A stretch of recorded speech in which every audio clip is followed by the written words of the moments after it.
Hello everybody and welcome back to Carter's Take. I'm Carter Watson and this is my take. Today we've got a bit of a different episode because tomorrow will be the start of the 2026 FIFA World Cup that will be held in North America. Many of the major cities across North America will have games, including Philadelphia.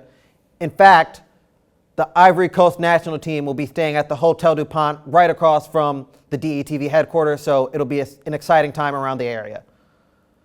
But what I want to talk about is how the USA team will fare and who I think the top contenders are in this year's tournament.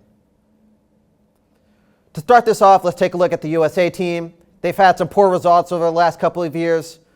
The era of Mauricio Pochettino has not gone particularly well. I think that there are too many flaws with this roster to expect a good run, but they got a pretty favorable group. Australia and Turkey, not unbeatable teams. I could see them advancing out of the group pretty easily. That's where I think they may run into trouble. I think for the USA, if they're lucky, they flare out in the quarterfinals. I think that a reasonable expectation, a hopeful expectation, and the best possible outcome is the round of 16. Let's talk about the top contenders at this year's tournament. I'm going to count down my top 5. At the 5 spot, I've got Portugal. The duo of João Neves and Vitinha have dominated in the midfield for PSG. They've won back-to-back Champions Leagues at the club level, and I think they can carry that success over to the national team. Alongside them, they'll have Bruno Fernandes, who's coming off a Premier League Player of the Season for Manchester United. The attack has been kind of shaky in past years.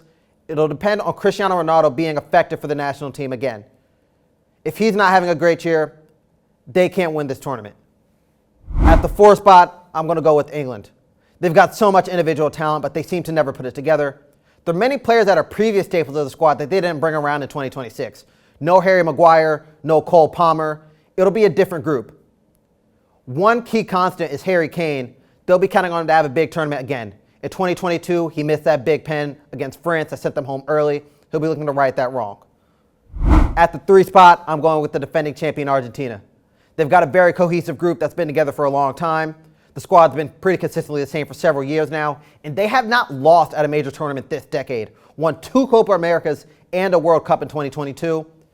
There's still some question marks defensively. They've got a thin group, but I think that with Lionel Messi, Julian Alvarez, that attack should be very strong.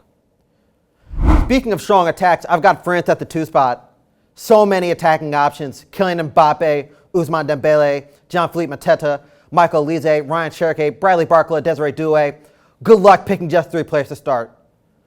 The defensive midfield of N'Golo Kanté and Adrien Rabiot is kind of aging out, but they'll need that attack to carry them far, and I think that they can do it. But my pick to win the tournament, I think the favorites to win the tournament is Spain. They've got the best player on earth in Lamine Yamal. He's leading the way for the defending Euro champions. So many of these players are teammates for FC Barcelona, including Lamine Yamal, which makes it easier for that group to mesh in a way that a lot of these other contenders don't really have. Thanks for watching. I'm Carter Watson, and that was my take. Share your take down in the comments. I'll see you next time.